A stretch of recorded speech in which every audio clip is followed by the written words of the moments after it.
بیس پہ عشاء کی نماز پڑھ لی آپ نے، 2 رکعت نماز نفل پڑھنی ہے۔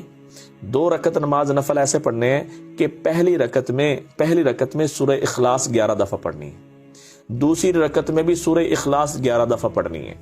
پھر آپ نے دعا مانگنے سے پہلے 153 مرتبہ 153 مرتبہ اس کو آپ نے پڑھنا ہے، اور اللہ سے کہنا ہے کہ اللہ اس قرآن میں اس آیت کے اندر یہ موجود ہے کہ تو نے دے دیا، اور اسی یقین سے پڑھنا ہے، ایک دفعہ میں پڑھنا ہے تو مجھے مل گیا، پکی بات ہے مجھے مل گیا، پکی بات ہے مجھے، اس یقین کے ساتھ آپ نے پڑھنا ہے اور آپ نے سونا ہے۔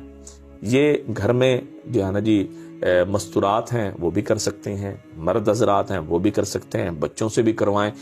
مطلب یہ جب آپ نے اللہ سے کوئی کام کروانا ہے نا، تو اللہ کی جو رحمت کی چادر اچھی مڑ جائے، ہاں نہیں چھوڑنا، لگ جائیں، اے اللہ تجھ سے ہی کروانا ہے اور تو نہیں کرنا ہے اور تو نے دینا ہے، اور تجھ سے ہم نے اس عمل کی برکت سے لینا ہے۔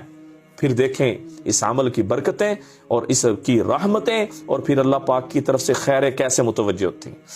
اور انشاءاللہ تعالی آپ مجھے کمنٹس میں بتائیں گے کہ اللہ نے مولانا ہمیں مکان دے دیا، اللہ نے ہمیں مکان دے دیا۔ میری دعا ہے اللہ ہر بھائی کو، ہر بہن کو، ہر چھوٹے کو، ہر بڑے کو جس کے پاس اپنی چھت نہیں ہے، اللہ اپنا ذاتی مکان اس کو دے دے۔